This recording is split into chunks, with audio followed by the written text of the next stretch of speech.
Hello everyone, welcome back our YouTube channel. तो जैसा कि हमने आपको बताया था कि हम आपकी तैयारी कराएंगे यूपी पीजीटी समाजशास्त्र के पाठ्यक्रम के अनुसार, लेकिन कुछ विशेष कारणों से आप लोगों को कई महीनों तक के वीडियो प्रोवाइड नहीं कर पाए हैं। तो अभी भी आपका एग्ज़ाम नहीं हुआ है, तो कोशिश करूंगी कि इतने कम समय में भी आपको ज़्यादा से ज़्यादा पढ़ा सकूं, आपका सिलेबस कंप्लीट करा सकें और साथ में प्रैक्टिस सेट भी प्रोवाइड करेंगे। जैसा मैंने पिछले साल आपको प्रैक्टिस सेट प्रोवाइड किया था, काफ़ी क्वेश्चंस उसमें से आए थे।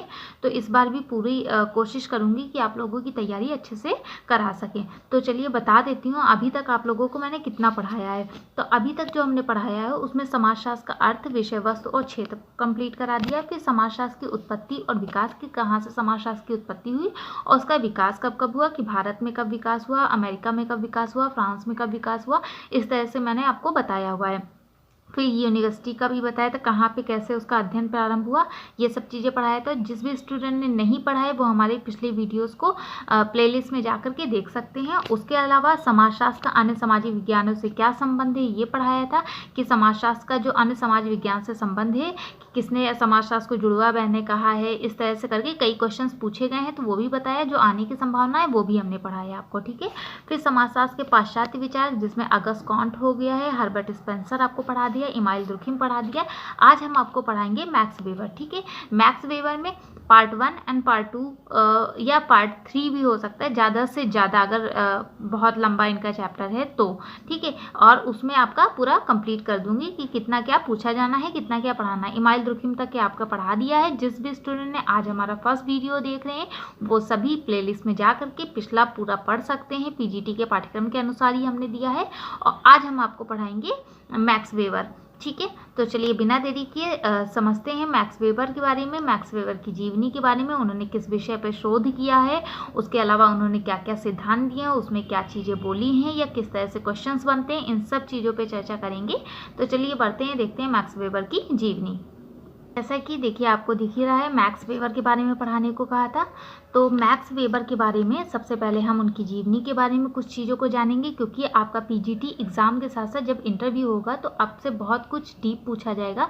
तो हमें अभी अगर एग्ज़ाम के पर्पज़ से देखा जाए तो जीवनी में हो सकता है ना पूछा जाए, लेकिन अगर इंटरव्यू के पर्पज़ से देखा जाए तो जीवनी भी पूछी जा सकती है कि मैक्स वेबर कौन थे, उन्होंने कहाँ पर स्टडी किया, उन्होंने किस विषय पर शोध किया, तो ये सब चीज़ें पूछी जा सकती हैं। तो देखिए जैसे कि मैक्स वेबर थे, वो कैसे थे, वो जर्मन विचारक थे, ठीक है, जर्मन विचारक थे। इनका जन्म कब हुआ, तो इनका जन्म हुआ 12 अप्रैल 1864 को। कहाँ पे हुआ, तो जर्मनी में हुआ था, ठीक है। ये एक संपन्न परिवार में इनका जन्म हुआ था, मतलब एक परिवार जो था वो काफ़ी संपन्न था, तो इन्हें किसी चीज़ को ज़्यादा स्ट्रगल नहीं करना पड़ा था। और इनकी अगर प्रारंभिक शिक्षा की बात किया जाए तो प्रारंभिक शिक्षा इनकी कहाँ हुई थी, बर्लिन में हुई थी। और उसके अलावा अगर स्कूली शिक्षा इनकी कब समाप्त हुई, तो 1882 में समाप्त हुई। उसके बाद उन्होंने कानून की पढ़ाई प्रारंभ की। 1883 में उन्होंने सैनिक शिक्षा के लिए अपनी सेवाएं दिया था, और यहाँ पे 1886 लिखा हुआ है, ठीक है। ये चीज़ देख रही है। 1886 में वेबर ने बर्लिन विश्वविद्यालय से कानून की शिक्षा पूरी की थी। तो अगर पूछा जाए कि वेबर ने कहाँ से कानून की शिक्षा पूरी की थी, तो 1886 में बर्लिन से किया था, ठीक है। तथा डॉक्टरेट की उपाधि जो थी इनकी 1889 में, ये दिख नहीं रहा है आप लोगों को, तो 1889 में इन्होंने डॉक्टरेट की उपाधि प्रारंभ किया था। और उसके अलावा अगर बात किया जाए तो इनका शोध का जो विषय था, इन्होंने जो पीएचडी किया था उसका शोध का जो विषय था वो था मध्ययुगीन व्यापारिक संगठनों का इतिहास। तो इस विषय पे इन्होंने अपना शोध किया था। तो कई सारे ऐसे विचारक हैं जिनके बारे में पूछा जाता है कि इनका शोध का विषय क्या था, तो ये मोस्ट इंपॉर्टेंट हो जाता है, इसको याद रखिएगा, कहीं नोट डाउन कर लीजिए, ठीक है। मध्ययुगीन व्यापारिक संगठनों का इतिहास, इस विषय पर इन्होंने शोध किया था। तथा बौद्धिक क्षेत्र में वेबर के योगदान की शुरुआत कब से हुई, तो 1889 से हुई। और 1891 में मैक्स वेबर ने मेरियन सिंटजर के साथ विवाह सूत्र में बंधे। तो इनकी जो शादी हुई थी वो मेरियन सिंटजर से हुई थी, तथा विवाह के पश्चात वो अपने माता पिता से अलग रहने लगे थे। तो ये इतना इंपॉर्टेंट नहीं है, लेकिन अगर आपसे कोई मैक्स वेबर के बारे में पूछे तो आप उनका शॉर्ट तरीके से बता सकते हैं, ठीक है। और 1894 में वेबर ने फ्रेडरबर्ग विश्वविद्यालय में अर्थशास्त्र के प्रोफेसर का पद संभाला। फिर 1896 में उन्होंने हाइडेलबर्ग विश्वविद्यालय में भी प्रोफेसर पद पे कार्य किया तथा 33 वर्ष की आयु में वेबर मानसिक बीमारी से ग्रसित हो गए और लगभग 4 वर्षों तक ये इस बीमारी से जूझते रहे। तो ये कहीं ना 33 वर्ष की बहुत कम आयु होती है, उस समय ये मानसिक बीमारी से जूझ रहे थे और साथ में ये 4 साल तक इस बीमारी से जूझते रहे। और सन 1904 में वेबर ने सेंट लुई में आयोजित वैज्ञानिक विश्व कांग्रेस में भाग लेने के लिए अमेरिका जाने का इन्हें अवसर प्राप्त हुआ और 3 माह की अमेरिका यात्रा में वेबर अमेरिकी संस्कृति में अत्यधिक प्रभावित हुए और प्रोटेस्टेंट आचार तथा पूंजीवाद का अध्ययन तथा नौकरशाही अमेरिकी राजनीतिक संरचना में राष्ट्रपति की भूमिका पर भी इन्होंने अध्ययन किया। तो आगे इसके बारे में हम पढ़ेंगे, डीप में आपको समझाएंगे। तथा 1919 में ये म्यूनिक विश्वविद्यालय में अर्थशास्त्र के नियमित प्रोफेसर नियुक्त किए तथा इन्होंने सामाजिक पत्रिका का भी संपादन किया। तो अगर पूछा जाए social reform and social politics पत्रिका का संपादन किसने किया, तो किसने किया था, मैक्स वेबर ने किया था। ठीक है, और आप लोगों को जो भी इम्पोर्टेंट लग रहा हो उसे नोट डाउन कर लीजिए, लेकिन इनका शोध जो विषय था उसको याद जरूर रखिएगा। ठीक है, तथा मैक्स वेबर के एक महत्वपूर्ण योगदान रहा जब वेमर संविधान जो कि जर्मनी का है उसका जब मसौदा तैयार हो रहा था तो वो उस आयोग के जो है सलाहकार भी बनाए गए थे। अगर इनके निधन की बात किया जाए तो 14 जून 1920 के म्यूनिक में वेबर मात्र 56 वर्ष की आयु में इनका निधन हो गया था। तो काफ़ी बहुत ही कम एज में इनका निधन भी हुआ था और 33 वर्ष की आयु में ये मानसिक रूप से काफ़ी बीमारी से ग्रसित हो गए थे। ठीक है, और इनके आप PhD का याद रखिएगा, इनका जन्म याद रखिएगा और इन्होंने कहाँ से अपनी PhD किया उसे याद रखिएगा। बस इससे ज़्यादा जीवनी में इनका कुछ पूछा जाना नहीं है। बाकी आप अपने नॉलेज के लिए बहुत कुछ इसमें हमने आपको दिया हुआ है, उसे आप समझ सकते हैं। अब अगर बात किया जाए मैक्स वेबर की रचनाएं एवं कृतियों के बारे में, तो इनकी सबसे पहली जो रचना थी the protest ethic and the spirit of capitalism, जो कि 1905 में आई, सबसे पहले इनकी थी। फिर दूसरी आई the religion of China, China के धर्म पे किया। फिर द रिलीजन ऑफ इंडिया 1916 में आई। इकोनॉमी एंड सोसाइटी सन 1927 में आई। उसके बाद मैक्स वेबर की जो थी एसेज इन सोशियोलॉजी 1946 में आई। द सोशल सिस्टम 1950 में आई। एनिशियन ज्यूडिज्म 1952 में आई। दी मेथडोलॉजी ऑफ सोशल साइंसेज 1946 में आई। द सोशियोलॉजी ऑफ रिलीजन 1963 में आई। जर्नल इकोनॉमिक्स हिस्ट्री 1966 में आई और the rational and social foundation of music भी इनकी आई। तो ये कुछ महत्वपूर्ण पुस्तकें थी जिनके बारे में पूछा जा सकता है या पूछे जाने की संभावना है। तो सब एक जगह पर लिखी हुई हैं, आप 1-2 बार अगर पढ़ेंगे तो आराम से याद हो जाएंगी। ठीक है, अब आगे समझते हैं जो मैक्स वेबर की जो रचनाएं थीं वो किस भाषा में लिखी गई थी। तो वो लिखी गई थी जर्मन की भाषा में। ठीक है, क्योंकि ये जर्मनी थे, जर्मन की भाषा में इन्होंने लिखा था। और इसका अंग्रेजी के अनुवाद किसने किया था इनकी भाषाओं में, इनकी जो बुक्स थी उनका अंग्रेजी में अनुवाद किसने किया, तो मार्टिनडेल, पार्सन, सिल्स और हेनरी फिंच आदि विद्वानों ने इनकी जो बुक है उसको अंग्रेजी भाषा में किया था। तो ये क्वेश्चन बन सकता है कि जो मैक्स वेबर की जो पुस्तकें थीं वो किस भाषा में थी, तो वो जर्मनी भाषा में थी। और उसका इंग्लिश में अनुवाद किसने किया, तो मार्टिनडेल, पार्सन, सिल्स और हेनरी फिंच ने इसका अनुवाद किया था। ठीक है, इस चीज़ को ध्यान रखिएगा। अब अगर मैक्स वेबर के कुछ सिद्धांतों की बात किया जाए कि इन्होंने कौन कौन से सिद्धांत दिए हैं, तो इन्होंने जो सिद्धांत दिए हैं उसमें इन्होंने बताया पहले तो धर्म का समाजशास्त्र पे इन्होंने चर्चा किया, फिर इन्होंने सामाजिक बोध का सिद्धांत दिया, फिर इन्होंने सामाजिक वर्ग के बारे में बताया और उसके अलावा इन्होंने सत्ता के विभाजन को बताया कि सत्ता का विभाजन किस प्रकार हुआ है, फिर सामाजिक क्रिया का इन्होंने सिद्धांत दिया। तो ये सब अभी हम आपको डीप में भी पढ़ाएंगे कि धर्म का समाजशास्त्र, सामाजिक बोध का सिद्धांत में इन्होंने क्या बात किया, सामाजिक वर्ग कितने प्रकार के बताए, सत्ता कितने प्रकार की बताई, सामाजिक क्रिया के सिद्धांत में क्या कहा, ये सब चीज़ें आपको हम अभी पढ़ाएंगे। ठीक है, और आदर्श प्रारूप की अवधारणा और नौकरशाही का सिद्धांत। तो एक तो 1 लाइनर में पूछा जाता है कि नौकरशाही का सिद्धांत किसने दिया या आदर्श प्रारूप की अवधारणा किसने दी, तो ये सब मैक्स वेबर हो जाएगा। तो ऐसे याद कर लीजिएगा। बाकी अब हम आगे आपको पढ़ाते हैं जिसमें हमने पहले आपको अभी बताया कि धर्म के सिद्धांत में इन्होंने धर्म का समाजशास्त्र के बारे में बात किया। तो धर्म के समाजशास्त्र का जनक अगर किसे बोला जाता है तो किसे बोला जाता है, मैक्स वेबर को बोला जाता है। ठीक है, तो अगर आपसे पूछे धर्म के समाजशास्त्र का जनक किसे कहा जाता है, तो मैक्स वेबर को कहा जाता है। मैक्स वेबर ने अपने विद्यार्थी जीवन में ही प्रोटेस्टेंट धर्म के कल्विन मत का अध्ययन करना शुरू कर दिया था। जब वो विद्यार्थी जीवन में थे तभी उन्होंने प्रोटेस्टेंट धर्म के कल्विन मत का अध्ययन किया और इन्होंने अपने अध्ययन के आधार पर एक मान्यता बनाई कि धर्म का जो, 1 मिनट, हाँ यहाँ पे रख दूँ तो हाँ, देखिए, तो इन्होंने मैक्स वेबर ने अपने विद्यार्थी जीवन में ही किस धर्म का अध्ययन प्रारंभ किया था? प्रोटेस्टेंट धर्म का अध्ययन प्रारंभ किया था। और कैल्विन मत का जो अध्ययन है वो शुरू कर दिया था। इन्होंने अपने अध्ययन के आधार पर एक मान्यता बनाई थी कि धर्म का मूल संबंध केवल पूजा और विश्वासों की व्यवस्था से नहीं, बल्कि धर्म का सार उसकी नीतियों और आचार से होता है। ठीक है, इन्होंने बताया था कि जो धर्म होता है उसका जो मूल संबंध है केवल पूजा या विश्वास करना नहीं होता, बल्कि धर्म का जो सार होता है वो होता है उनकी नीतियाँ या उस धर्म के जो आचार हैं उस पर विश्वास करना। ठीक है, जो एक विशेष धर्म को मानने वालों की आर्थिक तथा सामाजिक जीवन को प्रभावित करता है। तो उन्होंने कहा जो जिस हिसाब से धर्मों को मानता है उसका जो सामाजिक जीवन होता है, आर्थिक जीवन होता है, वो उस तरह से प्रभावित होता है। ऐसा बोला था किसने? मैक्स वेबर ने, धर्म के समाजवाद में। अपनी इसी परिकल्पना के आधार पर मैक्स वेबर ने संसार के अनेक धर्म विशेषों को, जिसमें प्रोटेस्टेंट और कैथोलिक धर्म का सूक्ष्म अध्ययन किया था। तो अगर पूछा जाए आपसे कि इन्होंने किस धर्म का बहुत सूक्ष्म अध्ययन किया था, तो प्रोटेस्टेंट और कैथोलिक धर्म का तथा हिंदू धर्म का भी इन्होंने अध्ययन किया था और बताया था कि किस हिसाब से किस धर्म में उसके आचारों को मानने वाले लोग अपनी आर्थिक दृष्टि और सामाजिक दृष्टि से ऊंचे हैं, आर्थिक या सामाजिक दृष्टि से नीचे हैं, वो उस धर्म के आचार व नीतियाँ होती हैं।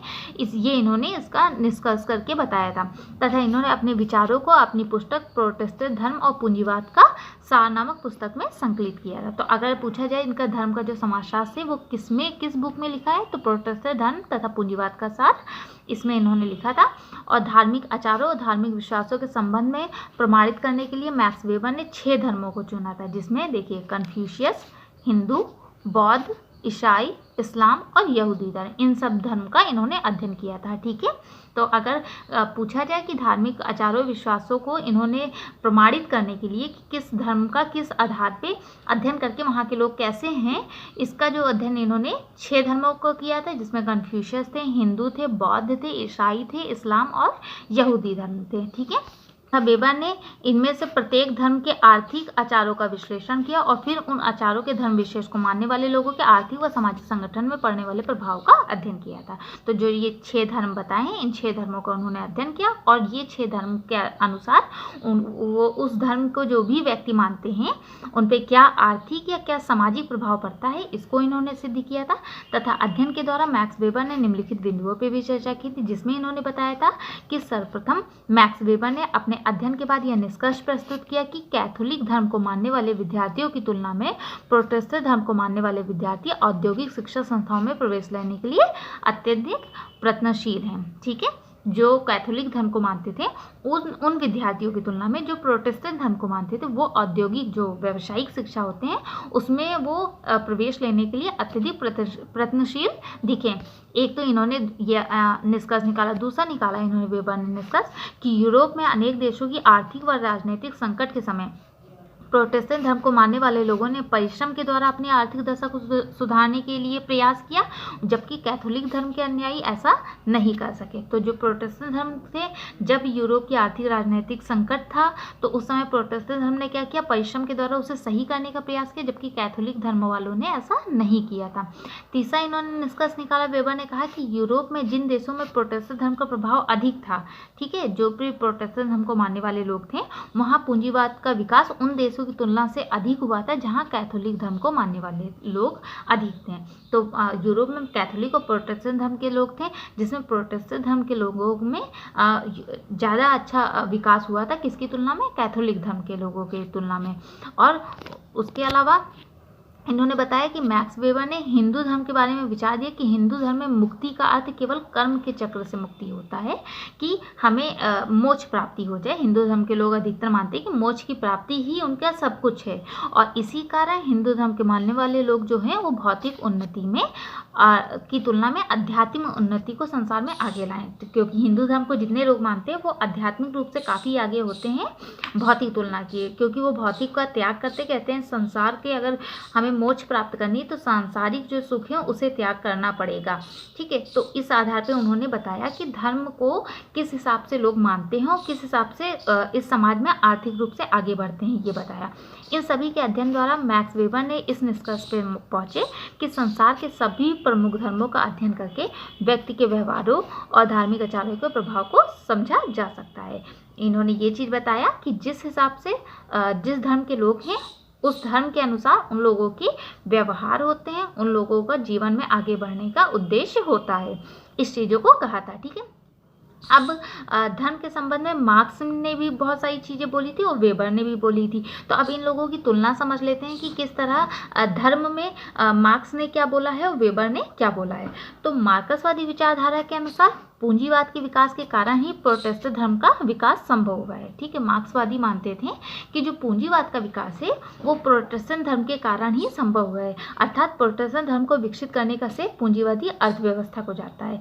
मतलब पूंजीवादी जो अर्थव्यवस्था थी वो प्रोटेस्टेंट धर्म के उदय का कारण बनी, जबकि वेबर इस निष्कर्ष पे पहुंचे हैं, इसका ठीक बोलते हैं, उल्टा बोलते हैं। वो बोलते हैं पूंजीवाद के विकास में प्रोटेस्टेंट धर्म ने योगदान दिया है। ठीक है, मार्क्सवादी बोलते थे कि पूंजीवाद के कारण प्रोटेस्टेंट धर्म आया है, जबकि वेबर इसका उल्टा बोलते थे कि प्रोटेस्टेंट धर्म ने पूंजीवाद का विकास किया है। ठीक है, अब ये हो गया इनका धर्म के समाजशास्त्र के बारे में कि थोड़ा शॉर्ट में आप लोगों को समझा देती हूँ। सीधे सिंपल सा आप ये समझिए कि इनका जो धर्म का समाजशास्त्र था इसमें इन्होंने 6 धर्मों को लिया, उसको समझा और उस आधार पे इन्होंने निष्कर्ष निकाला कि किस प्रकार किस धर्म की जो आचार व नीतियाँ होती हैं उसके अनुसार व्यक्ति समाज में आर्थिक और सामाजिक क्षेत्र में के व्यवहार में आगे बढ़ता है। अगर जैसे हिंदू धर्म में मोक्ष की प्राप्ति है तो वो आध्यात्मिक ज़्यादा आगे बढ़ता है, भौतिक रूप से कम बढ़ता है। ठीक है, उसी तरह इन्होंने प्रोटेस्टेंट धर्म को लिया और कैथोलिक धर्म को दिया, जिसमें प्रोटेस्टेंट धर्म आर्थिक उन्नति ज़्यादा कर पाते, पूंजीवाद का विकास कर पाते, जबकि कैथोलिक धर्म वाले इतना नहीं कर पाते हैं।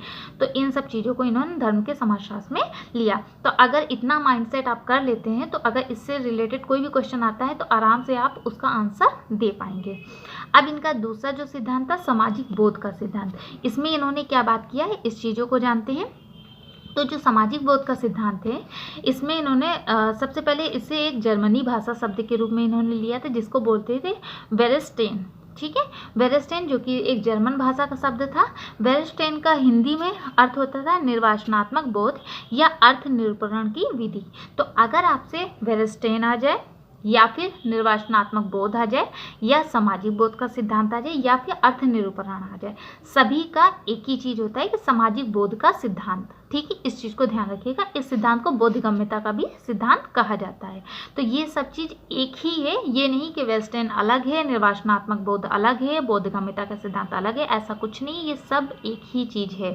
ठीक है, अब इसमें क्या बात किया तो वेबर का मत है कि मनुष्य के जो आचरण होते हैं वो 2 प्रकार के होते हैं। ठीक है, प्रथम आचरण का जो उद्देश्य होता है बहुत अधिक स्पष्ट होता है, जिसे समझने में किसी प्रकार की कोई भी कठिनाई नहीं होती है। वहीं दूसरे प्रकार के जो आचरण होते हैं वो अत्यंत गहन और सूक्ष्म होते हैं। इस प्रकार के आचरण को इन्होंने रिफ्लेक्शन एक्शन कहा है। ठीक है, तो इन्होंने 2 प्रकार के आचरण बताए। एक आचरण जिसे आप देख लेंगे तुरंत स्पष्ट हो जाएगा कि इस व्यक्ति ने ऐसा व्यवहार क्यों किया होगा।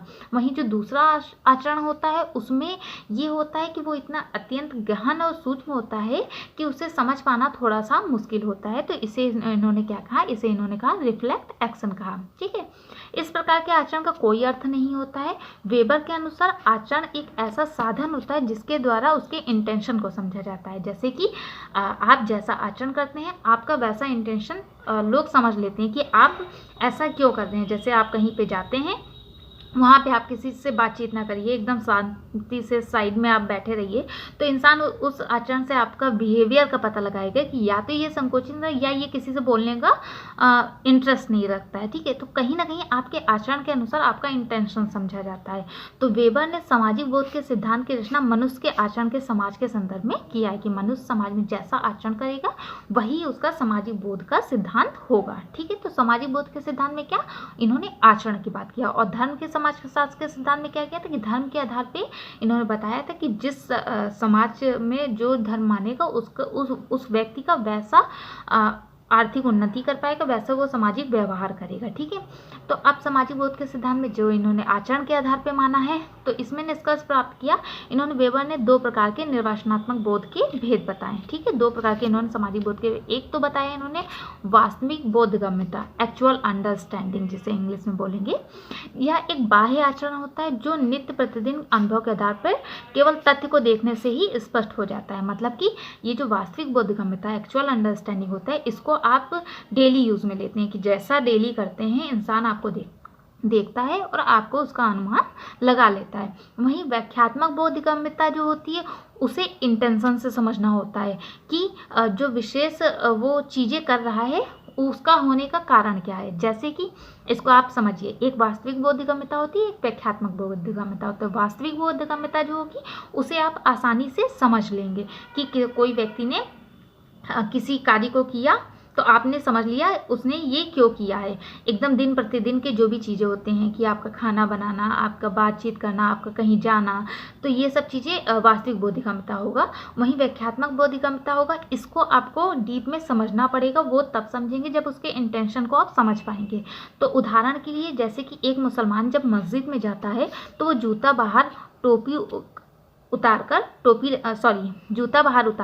टोपी लगा करके वो मस्जिद में प्रवेश करता है। वहीं जब सिख गुरुद्वारे में जाने से पूर्व क्या करता है, जूता उतार कर पैर धोकर पगड़ी बांधकर गुरुद्वारे में प्रवेश करता है। वहीं जब ईसाई चर्च में जब जाता है तो बिना जूता उतारे अंदर प्रवेश कर लेता है, ठीक है। और ईसा मसीह के सामने तब भी जूते पहने रहता है और टोपी और वह हैट उतारकर अपने हाथ में ले लेता है। तो देखिए, दो धर्म में, उधर हमने मुसलमान में पढ़ा कि वो लोग जूता भी उतारते हैं, टोपी लगाते हैं, तब प्रवेश करते हैं। और यहाँ इधर वाला आप तो देख रहे हैं कि इसमें क्या हो रहा है, जूते भी पहने हुए हैं और टोपी हाथ में ले रहे हैं। तो सबका जो धर्म है, तीनों धर्म के जो व्यवहार का जो ढंग है वो अलग अलग है, परंतु उद्देश्य एक ही है, पवित्र स्थान का क्या करना, सम्मान करना। तो ये इंटेंशन हो गया कि कुछ लोग टोपी लगा के जाते हैं और जूते उतार के जाते हैं, कुछ लोग जूते भी पहने रहते हैं लेकिन टोपी हाथ में ले लेते हैं। तो सभी धर्म का व्यवहार अलग अलग है, लेकिन इंटेंशन एक ही है, क्या है, पवित्र स्थान का सम्मान करना। इस घटना को समाज में प्रचलित परंपराओं के समझे बिना नहीं समझा जा सकता है। जैसे कि अगर आप नहीं जानते होंगे कि समाज में क्या क्या प्रचलित परंपराएं हैं तो उस आधार पे आप नहीं समझ पाएंगे, वरना आप या तो किसी धर्म को गलत मानेंगे या किसी धर्म को अच्छा मानेंगे। लेकिन अगर सब धर्म के बारे में आप जानते होंगे कि ऐसे ऐसे प्रचलित परंपराएं हैं तो उस आधार पे आप निष्कर्ष ये निकालेंगे कि हाँ, ये पवित्र स्थान का सम्मान ही कर रहा है, ना कि इसका ठेस पहुंचाने का है इरादा, ठीक है। तो ये कब समझा जाएगा, जब आप उस धर्म के बारे में जानते होंगे। ये इन्होंने सामाजिक बोध के सिद्धांत में कहा था कि सामाजिक बोध का मतलब हो जाएगा कि कहीं ना कहीं आप उन सब चीज़ों को जानते होंगे, उन परंपराओं को जानते होंगे, तब आप उनके इंटेंशन को समझ सकते हैं, ठीक है। तो अब एक बार और आपको बता देते हैं। देखिए, सबसे पहले हमने आपको जीवनी पढ़ाया, उसमें मैंने बताया कि आपको केवल उनके शोध का विषय याद करना है, उनकी डेथ कब हुई ये याद करना है। फिर आपको जो हमने बुक्स लिखवाई हैं वो सारी बुक्स याद रखनी है। उसके अलावा आपको याद रखना है, फिर हमने आपको पढ़ाया धर्म का समाजशास्त्र, जिसमें धर्म के समाजशास्त्र में बताया कि मैक्स वेबर कहते हैं कि धर्म के समाजशास्त्र में आप जैसे धर्म का पालन करते हैं उस आधार पे आपका आचरण होता है, उस आधार पे आपकी आर्थिक उन्नति होती है या उस देश की उन्नति होती है जिस देश में उस धर्म के लोग ज़्यादा होते हैं, ठीक है। तो उन्होंने धर्मों को लेकर के अध्ययन किया। उसके बाद हमने सामाजिक बोध का सिद्धांत आपको समझाया, जिसमें इन्होंने बताया कि समाज में जो आचरण होते हैं वो दो प्रकार के होते हैं, एक व्याख्यात्मक होता है और एक वास्तविक होता है। जो वास्तविक होता है उसे आप देख करके ही समझ सकते हैं कि कैसा वो बिहेव कर रहे हैं, उस आधार पर उसके आचरण को समझ सकते हैं। लेकिन जहाँ व्याख्यात्मक आ जाता है वहाँ पे आपको उस आचरण को समझने के लिए उसके इंटेंशन को समझना पड़ेगा, और इंटेंशन आप तब समझेंगे जब उस व्यक्ति के या उस धर्म के प्रचलित परंपराओं को समझेंगे, ठीक है, तब आप उस आचरण को समझ पाएंगे। तो ये इन्होंने सामाजिक बोध के सिद्धांत में कहा था। अब यहाँ आपके सामने देखिए लिखा हुआ है मैक्स वेबर द्वारा प्रतिपादित अवधारणाएं। तो ये एक लाइन में पूछी जाती हैं। तो इसमें जैसे अगर आपसे पूछ लिया जाए मूल्य विमुख समाज की अवधारणा किसने दी, तो मैक्स वेबर ने दी। पुश्तैनीवाद की अवधारणा किसने दी, मैक्स वेबर ने। ये आपका एक लाइनर है क्वेश्चन जो बन सकते हैं कि पुश्तैनीवाद की अवधारणा का प्रतिपादन किसने किया, तो मैक्स वेबर ने किया। दोषारोपण या लक्षणा का सिद्धांत किसने दिया, तो ये भी मैक्स वेबर ने दिया। वर्स्टन पद्धति, ये सामाजिक बोध का सिद्धांत अभी आपको पढ़ा चुकी हूँ। आदर्श पद्धति या रूपवादी पद्धति, ये अभी आपको पढ़ाऊंगी। धर्म का तुलनात्मक अध्ययन, ये आपको आगे समझा चुके हैं। अगर आपको आ जाए तो आप आराम से इसको एक्सप्लेन कर सकते हैं कि धर्म का तुलनात्मक अध्ययन मतलब इन्होंने प्रोटेस्टेंट धर्म और कैथोलिक धर्म के में अध्ययन करके बताया था कि किस धर्म को मानने वाले लोग आर्थिक क्षेत्र में आगे बढ़ रहे हैं और किस धर्म को मानने वाले लोग पीछे रह रहे हैं। तो वो धर्म की जो नीतियाँ आचार होते हैं उस आधार पर वो समाज आगे बढ़ता है, ठीक है। प्रोटेस्टेंट नैतिक और पूंजीवाद की प्रकृति की प्रोटेस्टेंट नैतिकता कैसी थी, वो उसी आधार पे पूंजीवाद का उत्पत्ति हुई, ये चीज़ें इन्होंने बताया था इसमें। फिर धर्म और आर्थिकी की अवधारणा भी मैक्स वेबर ने दी। नौकरशाही के बारे में भी, यह भी हम आपको आगे पढ़ाएंगे, इसको भी किसने दिया, मैक्स वेबर ने दिया। तार्किक दृष्टिकोण मैक्स वेबर। आधिकारिक तंत्र के बारे में, जिसमें सत्ता के प्रकार हम आपको पढ़ाएंगे, ये भी आपको मैक्स वेबर ने। और स्थिरीकरण शक्ति सिद्धांत, ये भी आपको मैक्स वेबर ने ही दिया है। तो इसको एक जगह नोट डाउन कर लीजिएगा और पढ़ लीजिएगा। और उसके अलावा परिस्थिति विशेष हो गया, नेतृत्व की समाजशास्त्रीय अवधारणा, शक्ति और सत्ता का अवधारणा, कानून का समाजशास्त्र, धर्म का समाजशास्त्र, सूक्ष्म समाजशास्त्र, परंपरा और आधुनिकता, शक्ति की कुल योग की अवधारणा। तो इस तरह से देखिए कई सारे लिखे हैं। परिस्थिति की समूह की अवधारणा किसने दिया, तो ये वन लाइनर होता है कि घुमा फिरा के पूछना वही चीज़ होता है। जैसे परिस्थिति की अवधारणा किसने दी या परिस्थिति की समूह की अवधारणा किसने दी, ये दोनों चीज़ अलग अलग है। वैसे ही कुलीन तंत्र को लौह नियम किसने दिया, ठीक है। पारलौकिकता के बारे में किसने बात किया, धार्मिक नैतिकता के बारे में किसने बात किया, शक्ति का कुल योग की अवधारणा किसने दी, ये सब मैक्स वेबर ने दिया हुआ है। तो इसको आप एक जगह नोट कर लीजिएगा और पढ़ लीजिएगा। तो आज के वीडियो में केवल इतना ही। आगे आप लोगों को लेक्चर इसका पार्ट 2 एंड पार्ट 3 में भी कोशिश करूँगी कि 3 तक के आपका मैक्स वेबर कंप्लीट हो जाए। तो आज का जो भी आपको वीडियो कैसा लगा है, इसके बारे में आप कमेंट बॉक्स में कमेंट करके बता सकते हैं। उसके अलावा आपको अगर कोई चीज़ पूछनी है तो आप पूछ सकते हैं। और मैं भी कोशिश करूंगी कि अब आप लोगों को जल्दी से जल्दी वीडियोस प्रोवाइड करूं, जिससे कि आपका सिलेबस भी कंप्लीट हो जाए और आपका प्रैक्टिस सेट भी हम प्रोवाइड कर दें, जिससे कि पीजीटी के एग्ज़ाम से पहले आपकी तैयारी अच्छे से हो जाए। एंड आप लोग प्लीज़ लाइक करें, कमेंट करें एंड शेयर करें ज़्यादा से ज़्यादा लोगों तक, क्योंकि आप लोगों के कारण ही हम वीडियो प्रोवाइड करते हैं, जैसा आप लोग सहयोग करते हैं। उसके अलावा आप हमारे टेलीग्राम चैनल से जुड़ सकते हैं, फेसबुक पेज से ज्वाइन कर सकते हैं, जिसका लिंक डिस्क्रिप्शन बॉक्स में दिया होगा। तो आप सभी लोग पढ़ते रहिए, ऐसे ही खुश रहिए और कोशिश करिए कि जल्दी से जल्दी आप लोगों को पीजीटी का एग्ज़ाम देके इंटरव्यू फेस करके आप लोग नौकरी पा सकें। And thank you for watching my channel.